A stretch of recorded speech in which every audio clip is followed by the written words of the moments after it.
The space station called Harmony Prime floated in the darkness between stars. It was huge, with metal arms reaching out like a giant spider. Thousands of beings from different worlds lived and worked inside its walls.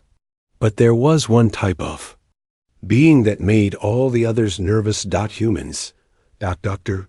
Ben Carter walked down the long hallway toward the medical center. He could see other aliens step aside when they saw him coming. Their eyes went wide with fear. Some pressed themselves against the walls. Others turned and walked the other way. Ben was used to this by now, but it still made him sad. The Zephyrians were the worst. These tall, thin beings looked like they were made of blue crystal.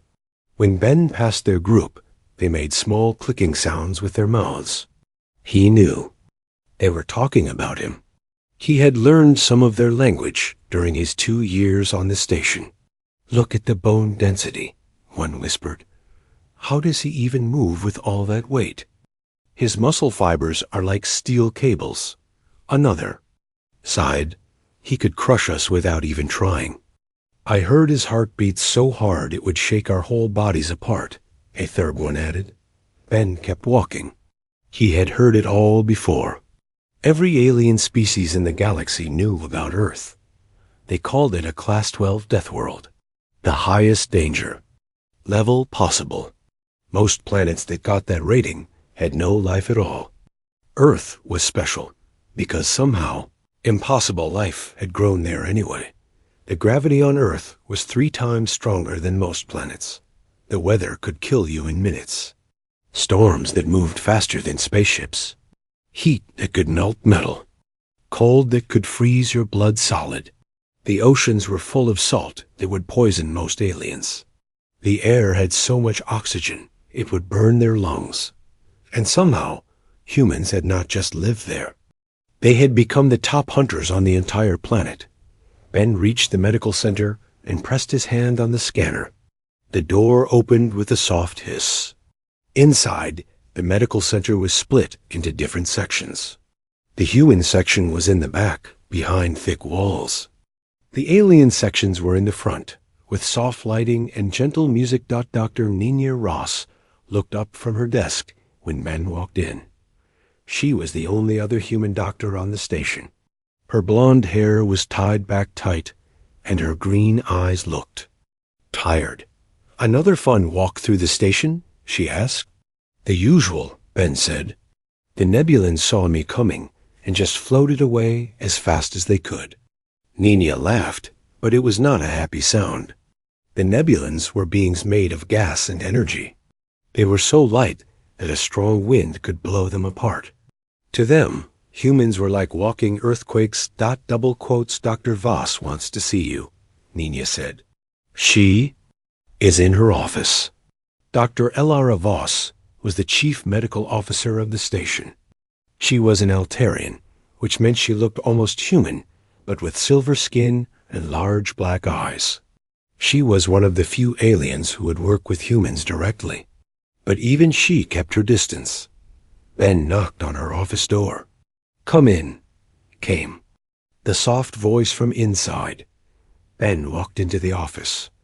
Dr. Voss was sitting behind her desk, reading something on her computer screen. She looked up when he entered, and Ben saw something he had never seen before in her eyes. Fear, not the usual. Nervous fear that most aliens had around humans. This was different. This was panic. "Dr. Carter," she said, and her voice was shaking. "We have a problem. A big problem." "What kind of problem?" Ben asked. "A ship just arrived at the docking bay. A Calarian merchant ship called the Silver Wind. Half the crew is dead. The other half is dying from something we have never seen before." Ben felt his heart speed up. Calarians were tough. They looked like giant bears, but with 6 arms and thick gray skin. If something was killing them, it was serious. "What are the symptoms?" Ben asked. "High fever. Internal bleeding. The blood turns black. Death comes in less than 48 hours. From first symptoms." Dr. Voss's hands were shaking as she talked, But that is not the worst part. What is the worst part? It is jumping between species. We have never seen anything like it. Calarians, Zephyrians, even Nebulans. The disease is changing to attack different types of life. Our computers cannot even identify what it is. Ben felt cold. A disease that could jump between completely different types of life was almost impossible. Calarians were warm-blooded mammals. Zephyrians were silicon-based crystal beings. Nebulans were pure energy. They had nothing in common biologically. How many sick? Ben asked. On the ship, 12 are still alive out of 40 crew members. But the disease has already spread to the station. We have 6 Zephyrians in isolation, 3 Nebulans, 2 Alterians, and it is getting worse every hour. Ben understood now why Dr. Voss looked so scared. This was not just a medical emergency. This could wipe out every species on the station. What do you need me to do? Ben asked. Dr. Voss was quiet for a long moment. Ben could see her thinking hard. When she finally spoke, her voice was very quiet. Dr. Carter, I am going to ask you something that goes against every safety protocol we have. Something that could get me fired from my job. What? I want you to work directly with the alien patients, in the same rooms, with the same equipment. Number. Barriers. No isolation protocols for humans. Ben stared at her. For 2 years, humans had been kept separate from alien medical work. They said it was too dangerous. That human strength and reflexes could accidentally hurt alien patients. That human biology was too different. Are you sure?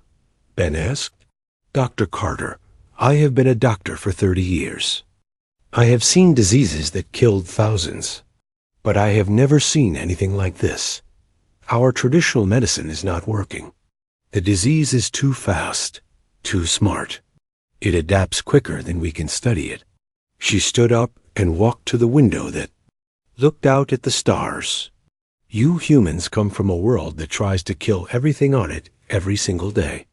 Your medicine, your way of thinking, it is different from ours.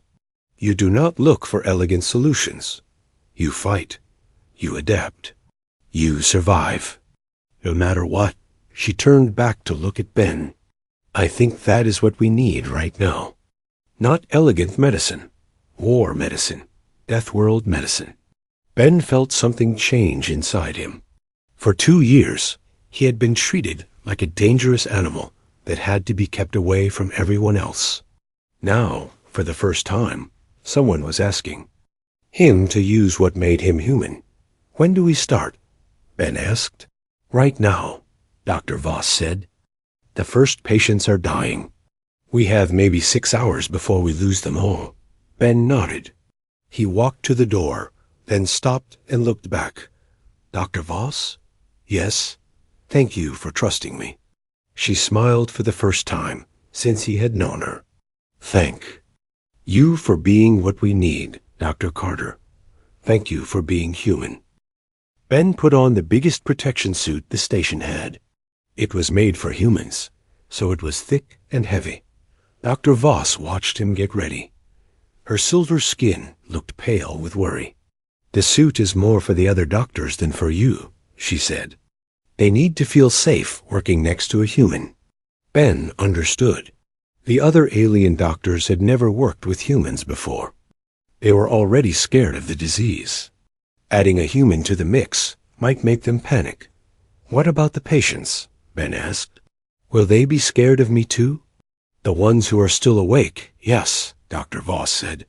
But they are too sick to care much, and the ones who are dying might be happy to see anyone who can help. They walked to the medical bay together. Ben had never been in the main treatment area before. It was beautiful in a way that human medical areas were not. The walls were soft colors that changed slowly from blue to green to purple. The lights were dim and warm. Quiet music played from hidden speakers. But today, the peaceful medical bay looked like a war zone. Beings from different worlds were lying on medical beds. Some were covered in thick blankets, shaking with fever. Others were so still that Ben thought they might already be dead. Medical staff moved between the beds, but Ben could see they did not know what to do. Dr. Voss led him to the first patient. It was a Calarian from the sick ship. The big bear-like being was breathing in short, quick gasps. Its gray skin had turned almost black. Ben could see blood in its eyes. "This is Captain Corax," Dr. Voss said. "He was the first one to get sick. He has maybe 2 hours left." Ben looked at the medical readings on the screen next to the bed. The numbers were bad. Very bad. In human medicine, these numbers would mean the patient was already dying. But Ben had learned something important during his medical training on Earth. Sometimes, when regular medicine failed, you had to try things that seemed crazy. "What treatments have you tried?" Ben asked. Dr. Voss showed him a list on her tablet. It was long. Antiviral drugs, antibacterial drugs, immune system boosters, blood cleaners, pain medicine, everything that alien medicine could think of. "And none of it worked?" Ben asked. "Nothing. The disease just keeps changing. Every time we try something new, it adapts. It is like it is learning from our treatments." Ben thought about this.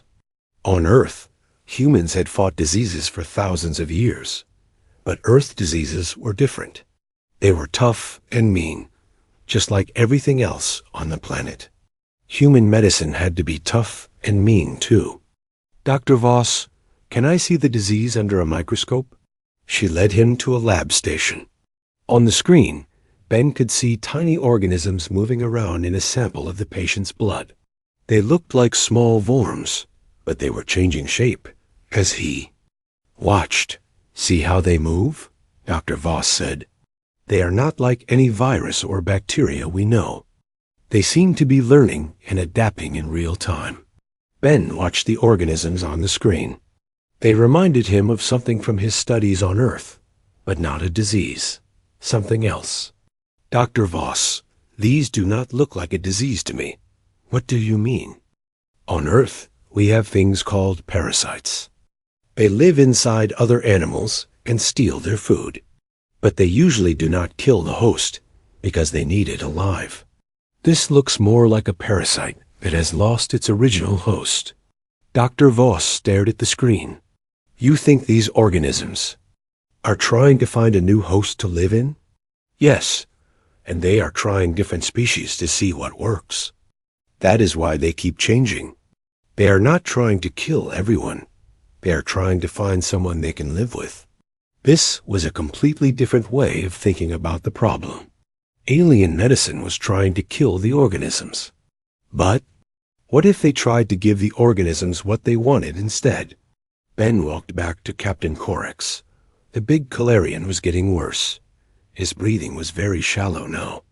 "Dr. Voss, I want to try something, but it goes against everything you have been taught. What do you want to do?" "I want to help the organisms instead of fighting them." Dr. Voss looked shocked. "Help them? But they are killing everyone." "No, they are dying too. Look at the microscope images again. Half of them are already dead. They cannot survive in these bodies either. They are just as desperate as the patients." Ben started working on a treatment plan. Instead of drugs to kill the organisms, he wanted to give them nutrients they needed. Instead of fighting their changes, he wanted to help them adapt to a form that would not hurt the host. The other doctors thought he was crazy. Dr. Keth, a tall blue Altarian, shook his head. "This is madness," he said. "You want to feed the disease?" "I want to make peace with it," Ben said. "On Earth, we learned that sometimes the best way to win a war is to make your enemy into your friend." Dr. Voss was quiet for a long time. Finally, she nodded. "We will try it, but only on the patients who are already dying, the ones we cannot save with normal medicine." Ben worked for the next 6 hours. He created a nutrient mixture that the organisms seemed to want. He added chemicals that would help them adapt without killing the host. He used ideas from Earth medicine that no alien doctor had ever thought of. The first patient to get the new treatment was Captain Corax. Ben injected the mixture directly into his blood. Then they waited. For an hour, nothing happened. Corax kept getting worse.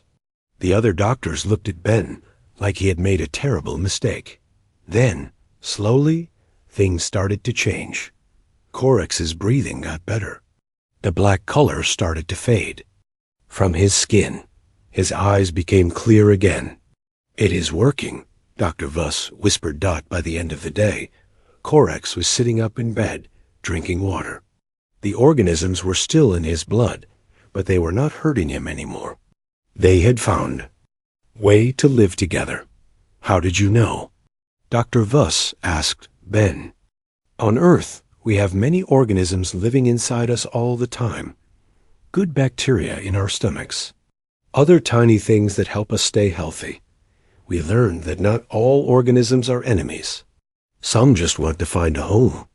Over the next 3 days, Ben treated every sick patient on the station. Calarians, Zephyrians, Nebulans, Altarians. The treatment worked on all of them. The organisms learned to live with each species without hurting them. But the most important change was not in the patients. It was in how the other doctors looked.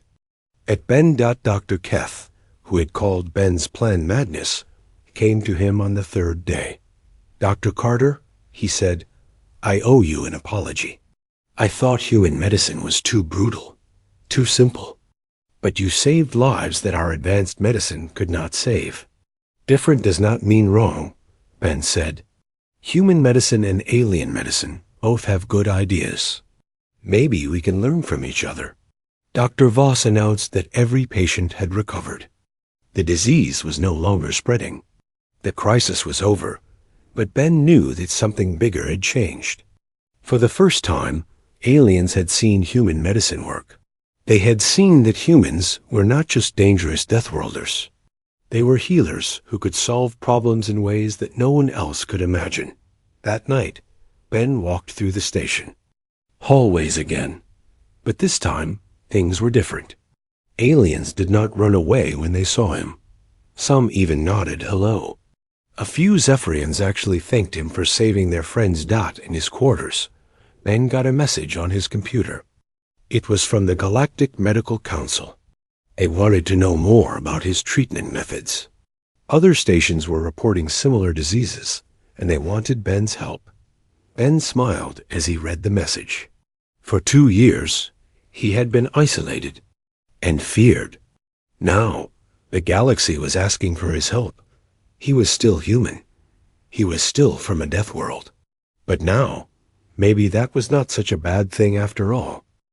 3 months after the plague crisis, Ben's life changed completely. Messages arrived every day from medical centers across the galaxy. They all wanted the same thing: help from the human doctor who had saved Harmony Prime. Dr. Carter, Dr. Voss, said, showing him a datapad, "You have 47 requests for consultation this week alone. The Centauri Medical Center wants you to look at a case of bone rot in crystalline beings. The Vega Station has a blood disease that is killing their entire aquatic population." Ben looked at the list. Each case was marked urgent. Each one had already defeated the best alien doctors in the galaxy. "I cannot travel to all these places," Ben said. "There is only one of me. That is why I have good news." Dr. Voss smiled. "The Galactic Medical Council is sending more human doctors to different stations. They want to learn from what happened here." This was bigger than Ben had imagined. For hundreds of years, humans had been kept separate from galactic medicine. Now, suddenly, every medical center wanted human help. The real test came when the emergency alert reached Harmony Prime. A mining colony on Proxima Centauri B had suffered a terrible accident. The main shaft had collapsed, trapping 200 miners 3 kilometers underground. The rescue teams said it was hopeless. The geology is unstable, Commander Lisa Park explained to the rescue team. She was a human rescue specialist who had arrived on the emergency ship. The pressure down there would crush most beings instantly. The air is toxic. The temperature is hot enough to cook most species. Ben listened to the briefing. The alien rescue teams had tried everything. Robot. Probes could not survive the pressure. Digging from the surface would take weeks. Most of the miners would be dead by then. What about going down through the old maintenance shafts? Ben asked. Commander Park showed him a map on her tablet. The shafts are too small. Most species cannot fit through them. And even if they could, the conditions would kill them in minutes. Ben studied the map.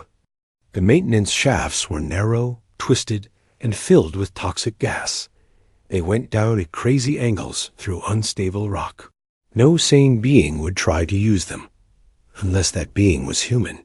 I can fit through them, Ben said. The alien rescue team stared at him. A Zephyrian engineer named Crix shook his crystal head. Dr. Carter, those shafts are death traps. The pressure alone would crush your bones. The gas would burn your lungs. The heat would cook you alive. Maybe, Ben said. But I am from Earth. We are used to places that try to kill us. Commander Park looked at the data again. The miners are mostly Calarians and Eltarians. They are tough, but they cannot survive much longer without medical help. If someone could get down there with medical supplies... I can do it, Ben said. The planning took 6 hours. Ben would carry a special medical kit designed for the conditions underground. He would wear the strongest protection suit they had. He would follow the maintenance shafts down to where the miners were trapped. The alien rescue teams thought it was suicide, but they had no other choice. Ben started his descent at dawn. The first part was easy, crawling through metal tubes that were wide enough for a human. But as he went deeper, the shafts got smaller and more dangerous. The pressure increased with every meter. Ben could feel it pressing against his suit, trying to crush him. The alien rescue teams, watching through his helmet camera, were amazed that he was still alive. Dr. Carter, came Crix's voice through the radio. Your suit is showing pressure readings that should have killed you 10 minutes ago. How are you still conscious? Earth gravity is 3 times normal, Ben said, crawling through a shaft that was barely wide enough for his shoulders. This pressure is bad, but I have lived with worse my whole life. The toxic gas was the next problem. Ben's air supply was limited, and the gas was eating through his suit's filters. But human lungs were designed for Earth's dangerous atmosphere. Ben could hold his breath for much longer than most aliens could even breathe normally. Oxygen supply at 30%, Commander Park warned through the radio. I can make it, Ben said. Humans are good at not breathing. The heat was terrible. Ben's suit was cooking him slowly, but he kept going. On Earth, humans had lived in deserts hot enough to kill most galactic species. This was hot, but not impossible. After 8 hours, Ben reached the trapped miners. They were in a small cave created by the collapse. Most were injured. Some were unconscious. All of them were dying. The miners could not believe their eyes when Ben crawled out of the maintenance shaft. Captain Corex, the same Calarian Ben had saved from the plague, was among them. Dr. Carter? Corex said weakly. How did you get down here? The hard way, Ben said, opening his medical kit. For the next 12 hours, Ben worked in conditions that would have killed any other doctor in the galaxy. The cave was hot, dark, and filled with toxic gas. There was barely room to move. The air was so thick with dust that Ben could hardly see, but he had trained for this his whole life without knowing it. Every human had. Earth was a training ground for impossible conditions. Ben treated broken bones, internal bleeding, and poison gas exposure. He worked with tools that were damaged by the heat. He operated by the light of his helmet lamp when the main lights failed. Alien rescue teams watched through his helmet camera in amazement. They saw him perform surgery in conditions that violated every safety rule in galactic medicine. They saw him work for hours without rest in an environment that should have killed him. "This is impossible," Dr. Voss said, watching from Harmony. "Prime, no being can work in those conditions." "Humans can," Commander Park said. "This is what we were made for." On the second day, Ben began bringing miners to the surface. One by one, he carried them through the maintenance shafts. Each trip took hours. Each trip nearly killed him. But he kept going. The galaxy watched. The rescue operation was broadcast. Live across all news networks. Billions of beings watched a human doctor do something that their own species' best rescue teams had said was impossible. Ben brought the last miner to the surface. 200 lives had been saved. Not one had been lost. The alien rescue teams stood in silence as Ben finally emerged from the maintenance shaft. His suit was damaged, his face was black with dust, and he could barely stand. But he was alive, and so were all the miners. "Commander." Park helped him remove his helmet. "How do you feel?" she asked. Ben looked at the miners being loaded into medical shuttles. "All alive, all saved." "Like a human," he said. The rescue made Ben famous across the galaxy. The video of him crawling through impossible spaces, working in deadly conditions, and saving lives that everyone else had given up on, was watched by every species in known space. But more than that, it changed how the galaxy saw humans. They were no longer just dangerous Deathworlders to be feared. They were guardians who could go places and do things that no one else could. Ben received the Galactic Medical Honor, the highest award in xenomedicine. He was the first human ever to receive it. But more importantly, he had proven that humanity's greatest strength was not their ability to destroy, but their ability to save lives in places where no one else could survive. The mining colony named their new medical center after him. The Carter Emergency Medical Center was built to handle the worst cases from across the sector, and it was always staffed by human doctors who had learned that sometimes the best medicine came from the worst places in the galaxy. 2 years after the Proxima rescue, Ben found himself in a place he never expected, standing in front of a classroom full of alien medical students. The Galactic Medical Institute had created something completely new, the first Deathworld medicine program, and they wanted Ben to run it. "Welcome to Advanced Emergency Medicine," Ben said to his class of 30 students. They came from 12 different species, all wanting to learn the impossible techniques that humans seem to use naturally. In the front row sat Dr. Ketra Venn, a young Zephyrian who had been terrified of humans just 3 years ago. Her crystal body reflected the classroom lights as she took careful notes. Next to her was Gorth, a massive Calarian who had decided to become a doctor after being rescued from Proxima. Behind them were Nebulans, Altarians, and species Ben was still learning about. "Before we begin," Ben said, "I want you to forget everything you know about safe medicine." The students looked worried. Safe medicine was everything they had been taught since they were young. Clean rooms, perfect conditions, precise tools, and careful procedures. "On Earth," Ben continued, "we have a saying, 'The perfect is the enemy of the good.' What this means is that waiting for perfect conditions can kill your patient. Sometimes you have to act fast with whatever you have." Dr. Venn raised one of her crystalline arms. "But Dr. Carter, what about contamination? What about precision? What about following proper procedures?" Ben smiled. "Those things are important when you have time and perfect conditions. But what happens when you do not? What happens when your patient is dying in a collapsed building, or in a toxic environment, or during a battle?" He activated the classroom's holographic projector. It showed a scene from the Proxima rescue, then performing surgery in the dark, cramped cave with smoke and dust everywhere. This is what we call battlefield medicine, Ben said. When the situation is impossible, you make it work anyway. The students watched in fascination and horror as Ben demonstrated techniques that went against everything they had learned, using whatever tools were available, working in mad light, making quick decisions without perfect information. The key, Ben explained, is to think like your patient's body. What does it need right now to stay alive?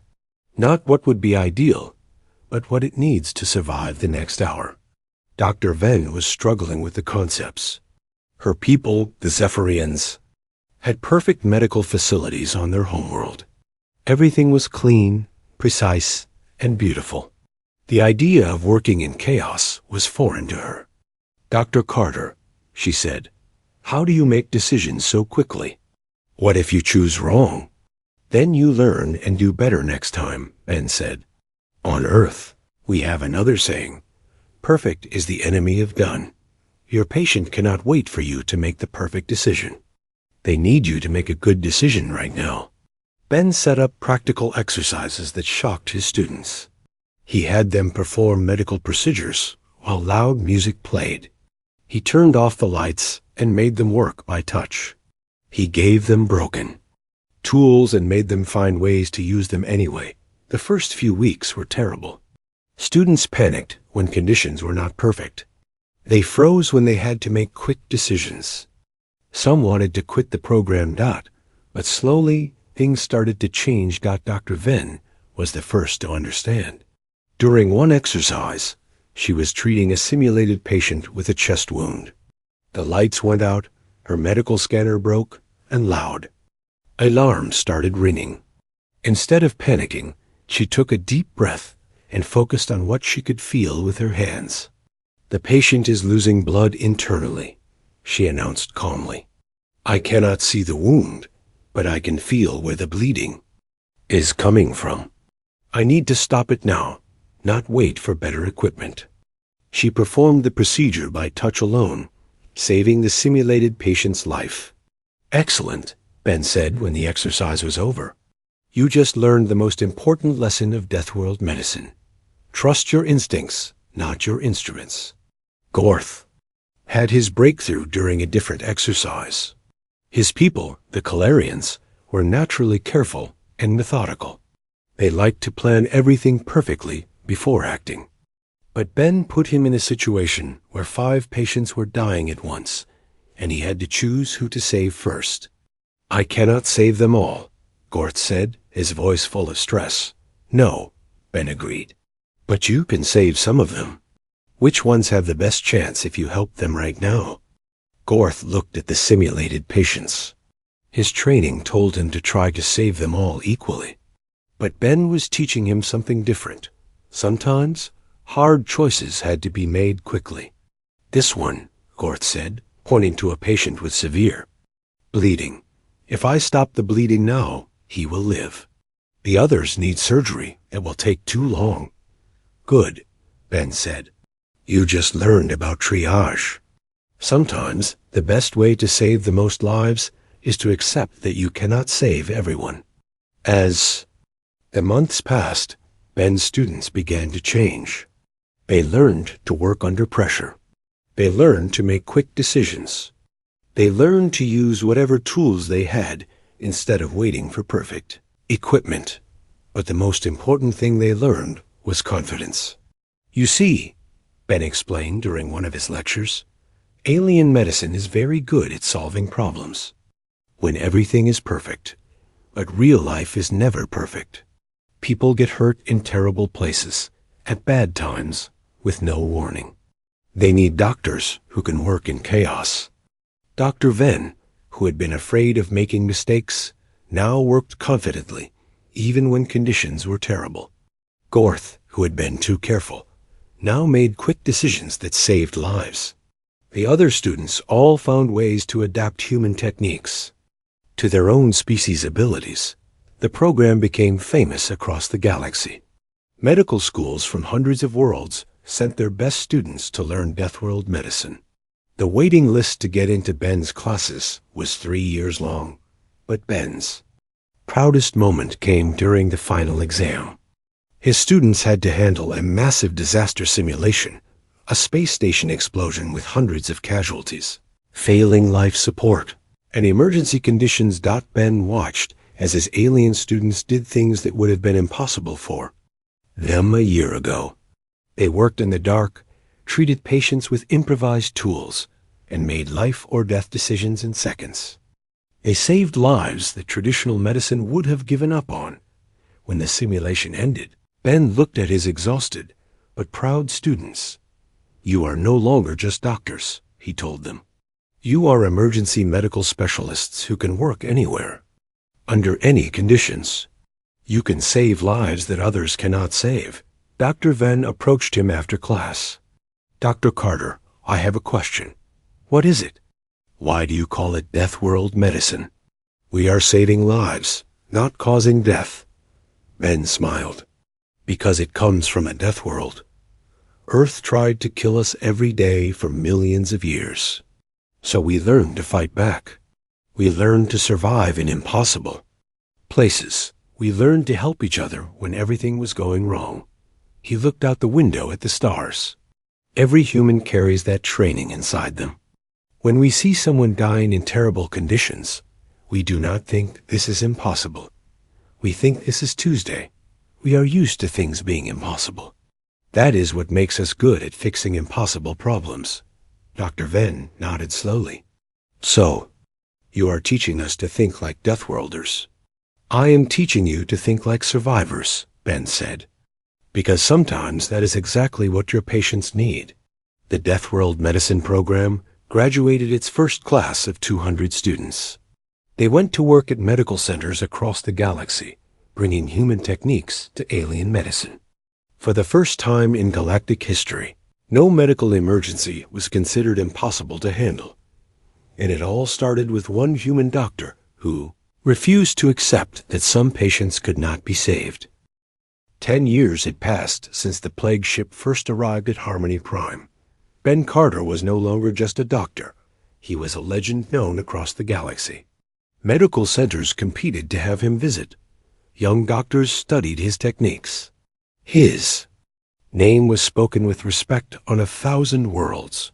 But legends, Ben learned, were expected to do legendary things.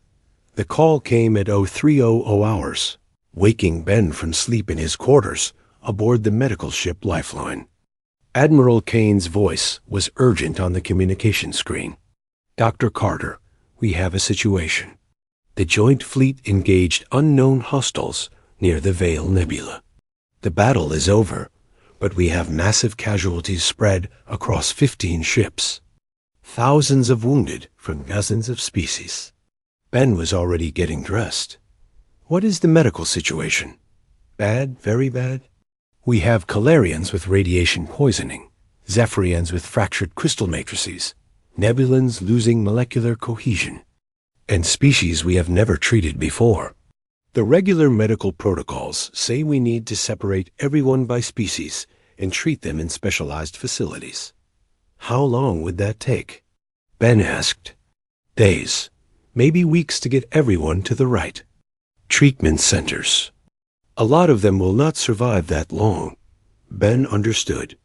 This was exactly the kind of impossible situation that traditional medicine could not handle. Too many patients, too many different species, too little time.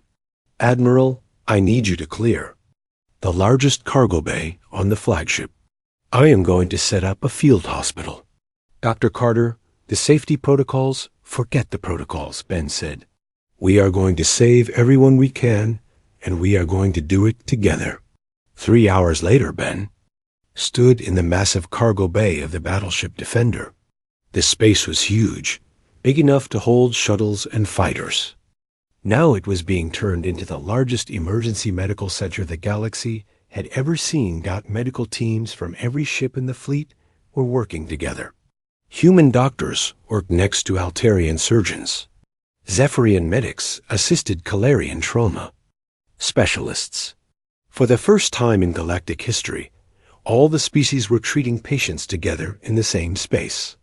"Dr. Carter," called Dr. Sarah Kim, one of Ben's former students, who is now running her own emergency medical program. The first casualties are arriving. We have 200 beings coming in the next shuttle wave. Ben looked at the organized chaos around him. Medical equipment was being set up everywhere. Beds were arranged in sections based on injury type, not species. Human medics were learning to treat crystal beings. Alien doctors were preparing to work on human soldiers. Remember, Ben announced to the mixed medical teams, we are not treating humans or Calarians or Zephyrians today. We are treating injured. People who need our help. The techniques are the same. The goal is the same. Keep them alive. The first shuttle landed, and casualties began pouring into the cargo bay. Ben saw immediately that this was worse than anything he had faced before. Burns from energy weapons, crush injuries from explosions, radiation sickness, poison gas exposure, every type of trauma that modern warfare could create. A team of Calorian medics brought in a human soldier with severe chest wounds. They looked uncertain about how to treat a different species.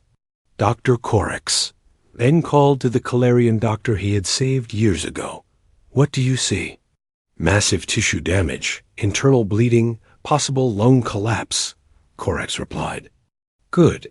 Now, what does he need right now to stay alive? Stop the bleeding, restore breathing, stabilize blood pressure. Exactly, same as any patient. Species does not matter when someone is dying. Ben moved between the treatment areas, coordinating care and teaching on the move. A Zephyrian medic was struggling to treat a Nebulan who was losing molecular cohesion from battle damage. Dr. Venn, Ben said to his former student, what did I teach you about working with unfamiliar biology?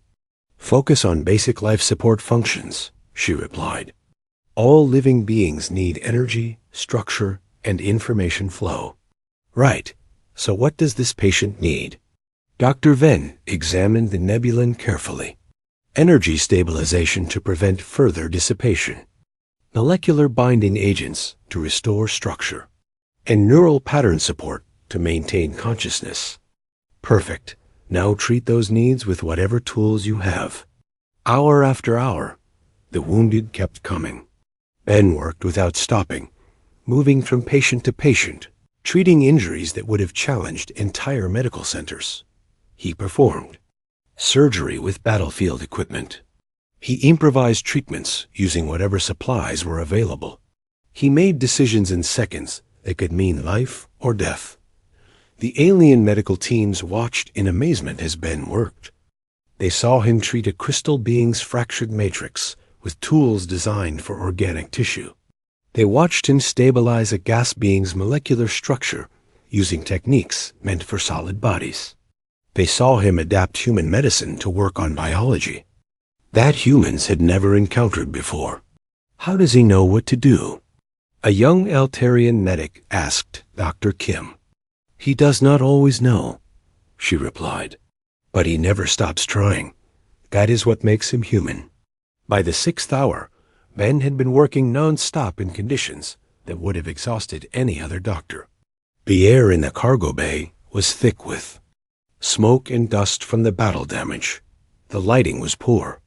The noise was constant. Equipment kept breaking down, but Ben kept going.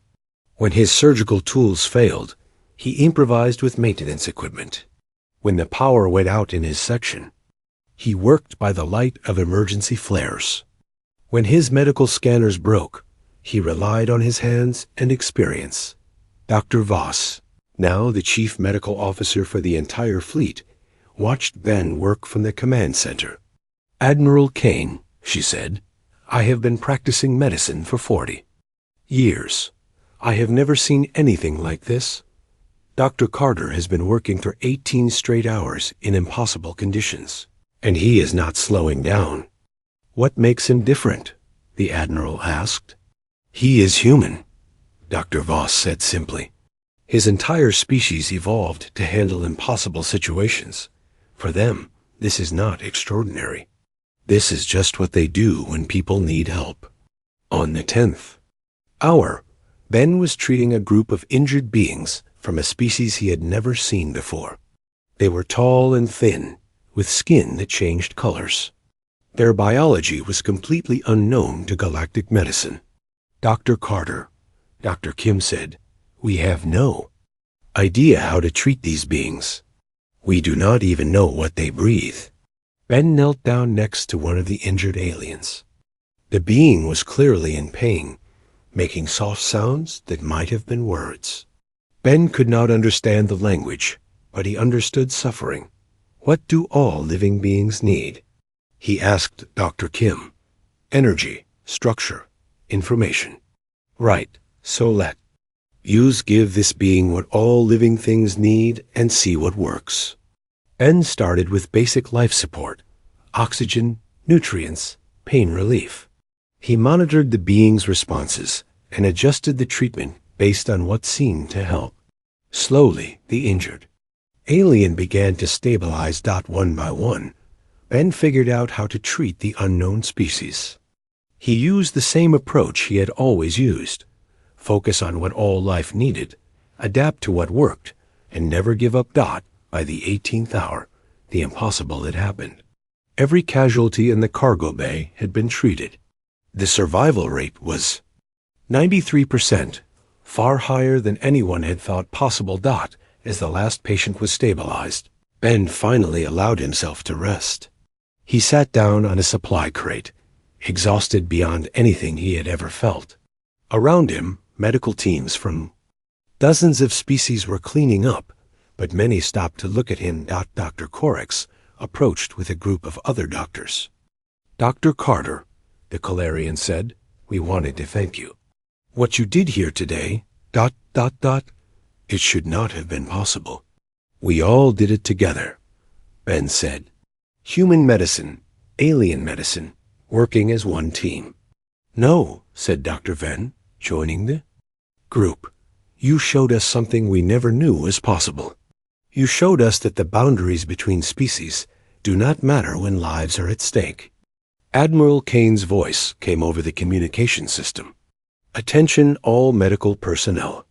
Thanks to the extraordinary efforts of our medical teams, led by Dr. Ben Carter, we have achieved a casualty survival rate that military medicine has never seen before. Dr. Carter, the galaxy owes you a debt that can never be repaid." But Ben was not thinking about debts or glory. He was thinking about the 2,000 lives that had been saved. Humans, Calarians, Zephyrians, Nebulans, and species whose names he still did not know. All alive because medicine had found a way to work together. Years later, when historians wrote about the Battle of the Veil Nebula, they would focus on the tactical innovations and strategic victories.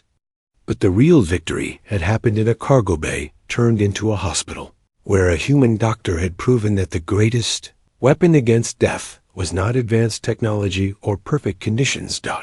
It was the simple refusal to give up. Ben Carter had started as a feared Deathworlder, isolated and misunderstood. He had become something the galaxy had never seen before, a healer who could work miracles in impossible places. He had shown that humanity's greatest strength was not their ability to survive on a harsh world, but their willingness to help others survive anywhere. The doctor from Earth had become a living legend. But more than that, he had become a symbol of what the galaxy could accomplish when its peoples worked together. He had proven that sometimes the most dangerous beings in the universe make the very best guardians, and in a galaxy full of dangers, that made all the difference.